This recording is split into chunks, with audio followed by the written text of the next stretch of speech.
rain was turning into snow. When I told her that I loved her, she turned my dream world into love. So we lived on together. Seasons come and seasons go, and love goes on forever.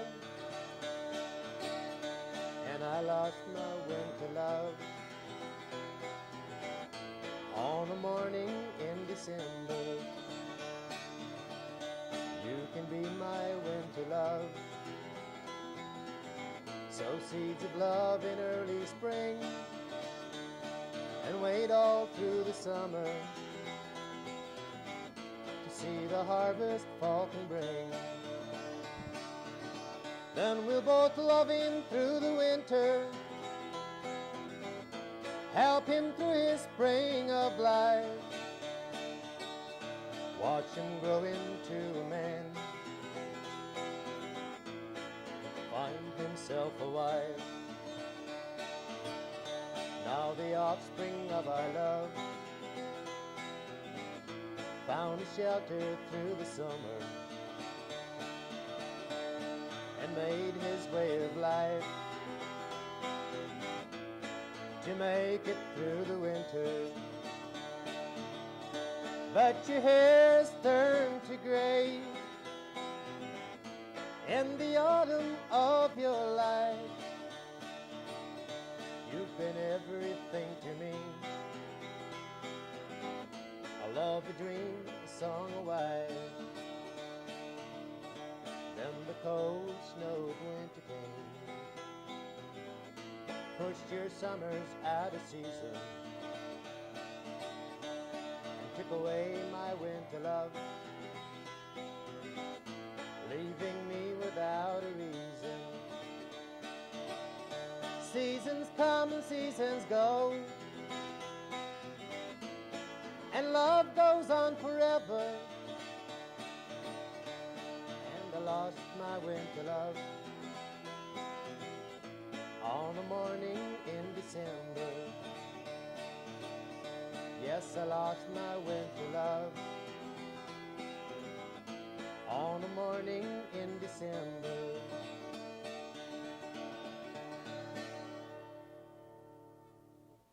Hello, I'm Cody Bearpaw, and I'd like to say hello to all you natives I've met while I was here last time.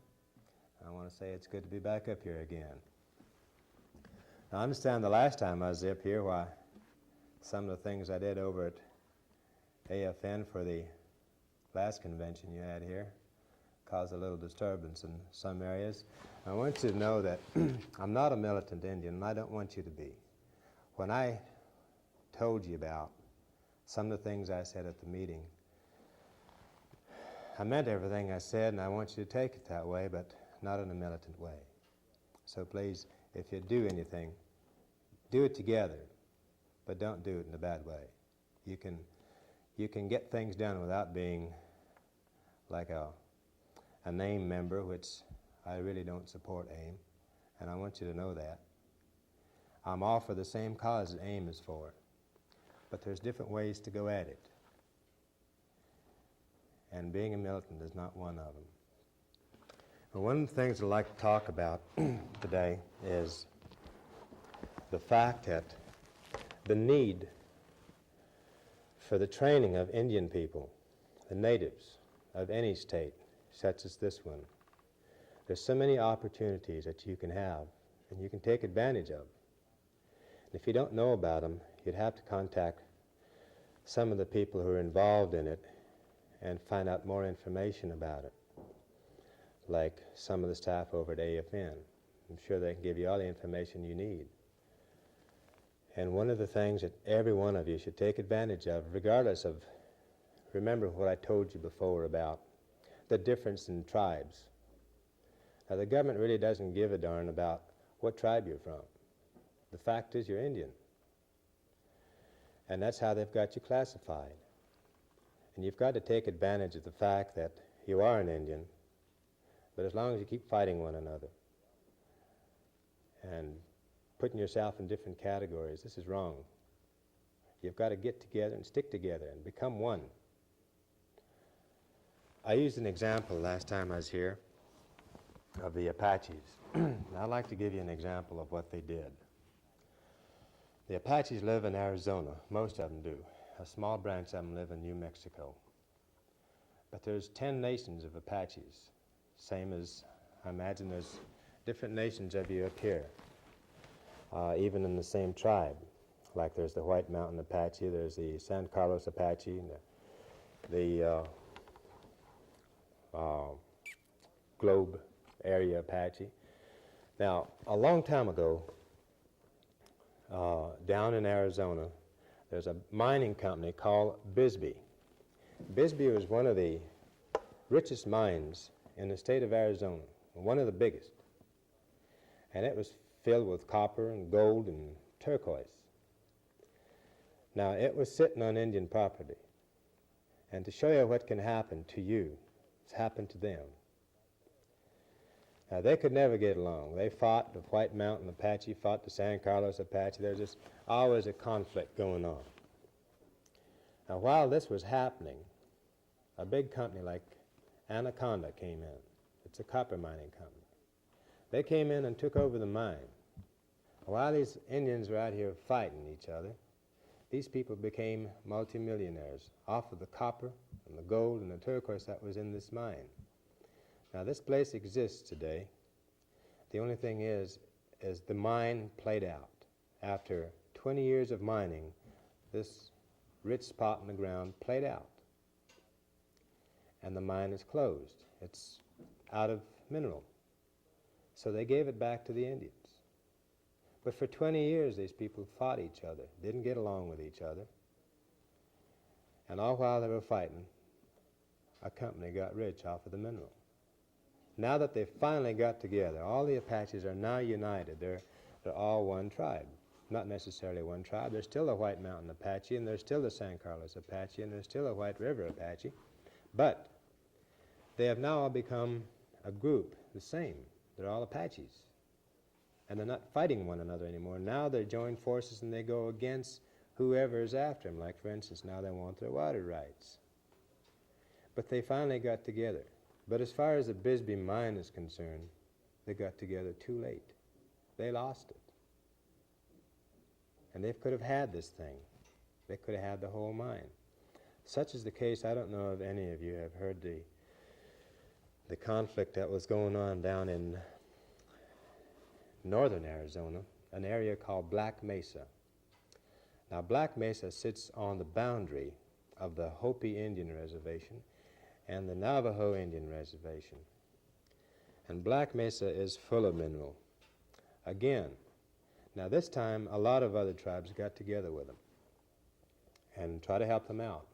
White people, everybody did. Everybody got in there, except the two tribes that were involved.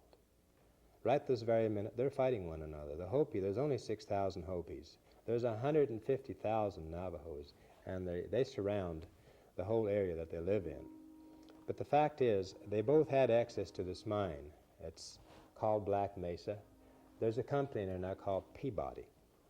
Now, while the Hopis and the Navajos are in courts fighting each other over who had the most land on Black Mesa, Peabody and the government came in the back door, and right now it's the biggest open pit mine in North American continent. And they're losing it.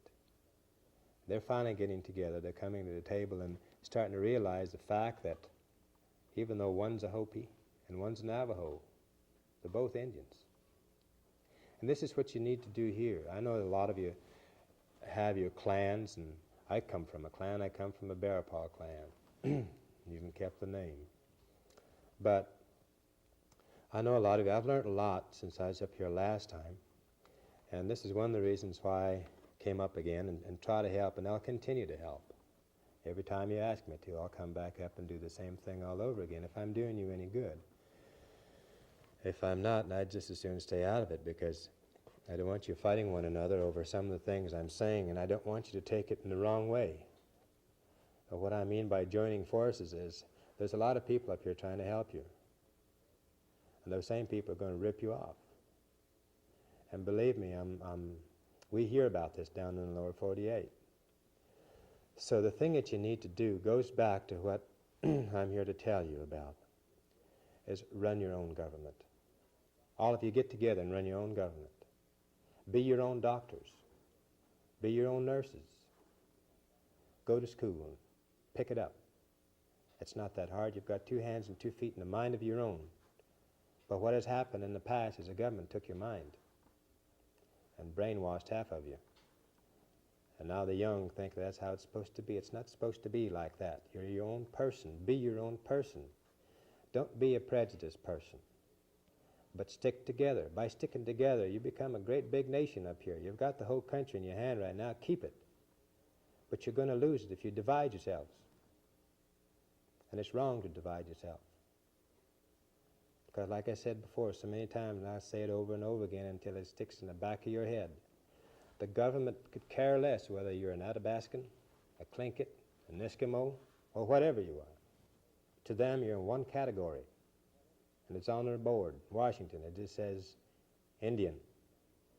I don't care what tribe you're from or what clan you're from. They could care less. And the thing that they want you to do and expect you to do is fight each other. That's how they make it, by you struggling one another. You get together. There's no telling, you might have your own governor here. There's no reason why you can't. When one of you, regardless what tribe you're from, run for office, all of you get together, get behind him if he knows what he's doing. You need a man in the Senate. You almost had one there from what I gather. You should have stuck with him. Because nobody's going to do this for you but yourself. I know I told you this before, but you've got to look out for yourself because they're not going to look out for you. This is a wide open market up here, as they put it, wide open country to you. I know when I was down in Juneau, I was asked about what would happen if some of the laws would be passed to make this a real liberal state. And my only answer was, you'd have the most messed up state in the Union. You've got to take control of it, and you're big enough if you unite to control the place. You don't have to be dominant about whatever you do. You know, you can become just one nation. And don't be a prejudiced nation. That's for the birds. Some people can't help what they are. Nobody can help what they are. But some people have different feelings. But the thing is, if you always carry the good side of the pack, nobody can say anything bad about you. And this will eliminate a lot of prejudice battles that you have among the villages and different towns, because some people might be half-breed and others might be just a third or a quarter. The thing is, you've got that Indian blood in you. You've got to hang on to it. You were born that way, and you're going to die that way. And you keep one thing in mind: nobody's going to die for you. And life's too short to go to hell wishing. So you've got to determine yourself what you want to do in life and what you want to become. And all of these opportunities are there for you to take. I know the government always comes up and says, well, they've put a clause in this that you should become doctors and nurses or truck drivers or whatever. Now, don't let it stop at that. You be that government. Because right now they're controlling you. And you can unleash yourself. They don't want you to.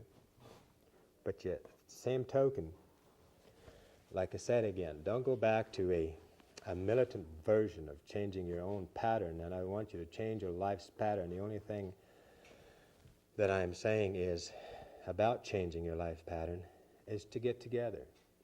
Let's say, for instance, you pick up a leader, just one, regardless of what tribe he's from and whether you voted for an Eskimo or an Athabascan or a Tlingit or whatever. I don't know all your tribes up here, but let's just say you pick one. Pick one and stick with him. Everybody get behind him. Every tribe up here. If you've got 12 nations up here, all 12 get together. And that's what it's going to take. And you can control this state. There wouldn't be they couldn't plant a tree without you saying so. They couldn't move in here without you saying so. This is one of the mistakes. There's 263 tribes in the country, in the states. And this is what 263 tribes did wrong. They just let everybody run their business. I gave an example once of an Indian woman in Palm Springs. Palm Springs has one of the smallest tribes in the nation. There's about, I'd say, 150 of them to 180 of them right now. They live in a little town in the desert of California, but it's one of the richest resort towns in the nation, known as Palm Springs. Now, these Indians didn't sell the town. They leased the town, which is a smart move. They're rich because they own the town.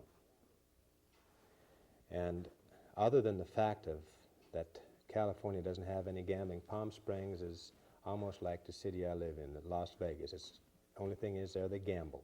Palm Springs they don't. But there's a lot of entertainment there. A lot of excitement goes on in Palm Springs because it's a retirement city. Well, the Indians own this town. Now, a lot of them couldn't speak English and had no education at all, like I'm sure a lot of you out here have. And these attorneys took it upon themselves to handle the papers for this old lady. She didn't ask for it. They just took it on, like I'm sure a lot of them are doing up here. And at the end of one fiscal year, the attorney had mailed this little old lady a bill for $15,000 for services rendered to her. And she didn't hire this guy. She had no paperwork to speak of. It's just that this man had taken it upon himself, knowing that all this money was flowing into this little town for these Indians to have, from the leases and the rent of all the stores and the buildings and theaters in Palm Springs, that he took it upon himself to go ahead and be her attorney. She needed an attorney like she needed a hole in the head. She didn't need one. But anyway, he sent her a bill for $15,000. And when she got the bill, she couldn't figure out what it was for. She could barely speak English, so she went to one of her sons to find out what had happened. How come she gets charged like this? So they had the thing investigated, and this guy just appointed himself.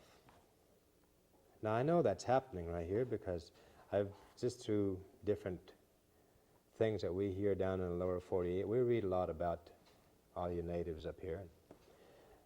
Some of it's good, and a lot of it I'd rather not hear because I'm an Indian too, and I care, and the rest of them do. The thing was, we got burnt. And if they had any way at all of helping you down there, all of them would help you up here too, to not get burnt. Don't get ripped off. But if you're to control all of this, number one, there's only one key to success in anything. I don't care what you do.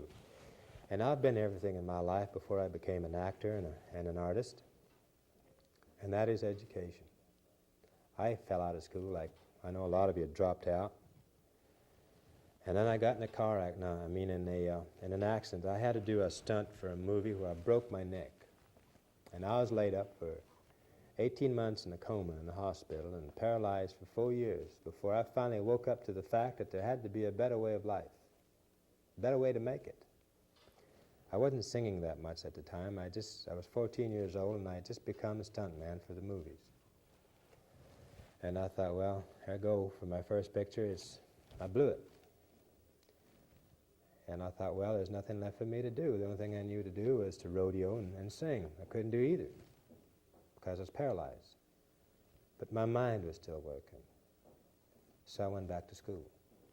I went to a veterinarian school called Davis University in Sacramento, California. And I was the only Indian veterinarian in that school. I graduated after 6 years and started to practice. Now, I know you have problems up here with racial discrimination. I had them. I had them everywhere I went. I still have them today. I've been turned down from nightclubs and different places I'd like to have gone because of what I am. But I'm not bitter about this, and this is something that you should all do. Just disregard it. Only ignorant people are prejudiced, and don't be an ignorant person. There's a difference in categories when it comes to people who like this and who like that, because, like I said before, you can't have what you are.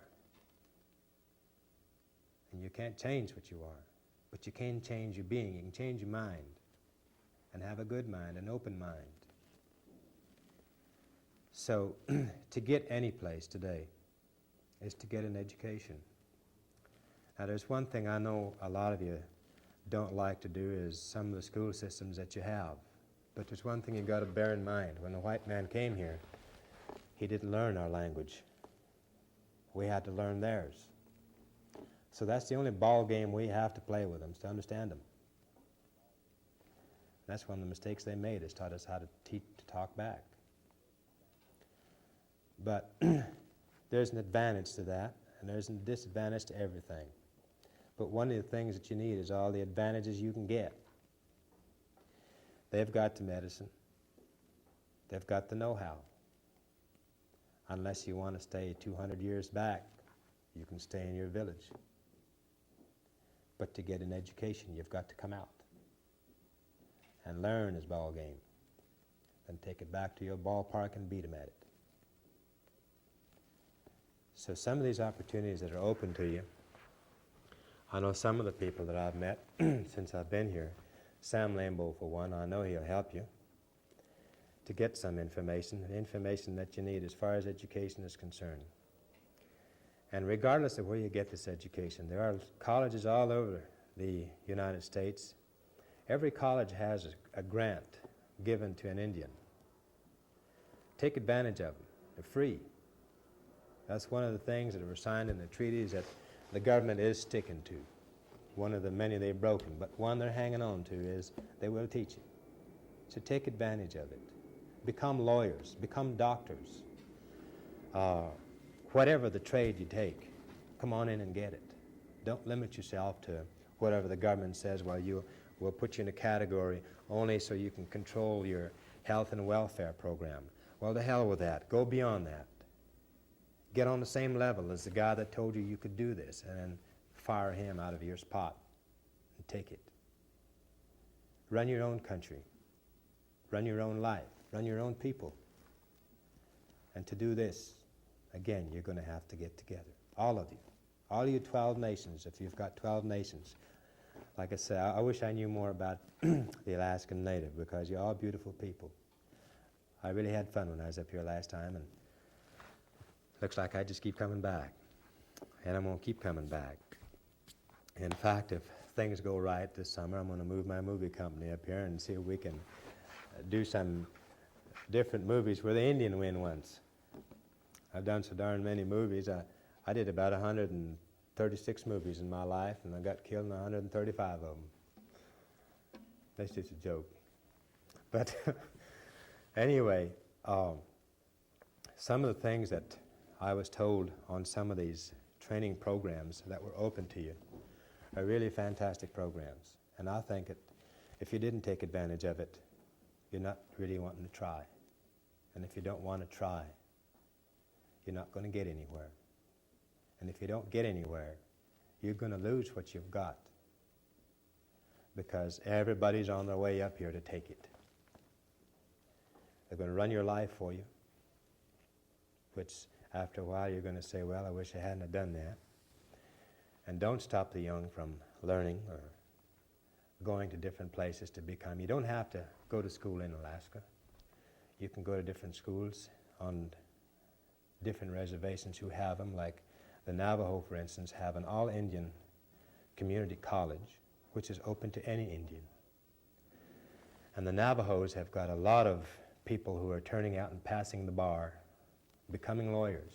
If you need them up here, hire one. Hire an Indian. They're just as beautiful down there as they are up here. And if you can use them, they'd love to help you. I know a lot of kids who have graduated from Tempe University who have become attorneys. I know a lot of them in California that would love to have the same opportunity you're giving everybody else up here. If you want to see yourself win, you let an Indian go to bat for you that knows what he's doing. And if you find one that knows what he's doing, like I said before, get behind him. Don't fight him because he's from a different tribe than you. Because, you know, down in the lower 48, everybody's finally getting together, but it's almost become too late. Don't let that happen up here. Just get together. Get an education. become an Indian nation. Don't just remain an Athabascan or a Tlingit or an Eskimo. Because your skin's all the same color. You all dress alike, and you all breathe the same air. And then I want to say again, don't be a prejudiced nation. Just be a nation together. That way you can stop whatever you want stopped. You can't stop it like it is. Because when you're broken up like the government's keeping you broke up, you're too small to whip. You get together and you become a giant. And you are a giant. There's a lot of you up here. You dominate this country. And you can control it. If you all keep one thing in mind, that as Tlinkits and Athabascan and Eskimos and the rest of the tribes, you're just Indians. Become Indian. Stay an Indian, because you're going to die one. I hope I've done some of you people some good in realizing the fact that nobody can help you but yourself. You've got to help yourself.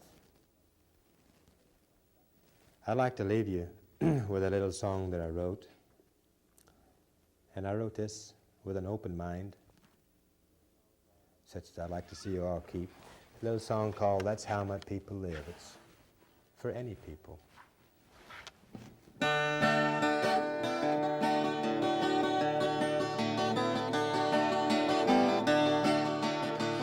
That's how my people live. Nothing left but love to give to anyone who takes the time to live this way.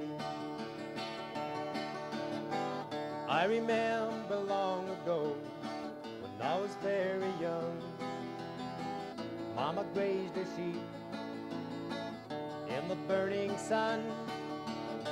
She made a life for me, and I didn't really know all the hell that she went through to help me grow. That's how my people live. Nothing left but love to give to anyone who takes the time to live this way. Heard a message through the wind from a friend I know. He made a way of life no one else could know. Life's what you make it, what you want to be. Whatever life you live, live it free. 'Cause that's how my people live. Nothing left but love to give to anyone who takes the time to live this way. Won't you take the time to love this way? I want to say goodbye to all you natives from all these little villages. And sometime this summer, I'm going to be in your village from here, Anchorage, to down through the chain, up through Point Burrow and Nome. And we're going to look forward to meeting all of you. Goodbye and thank you for your time.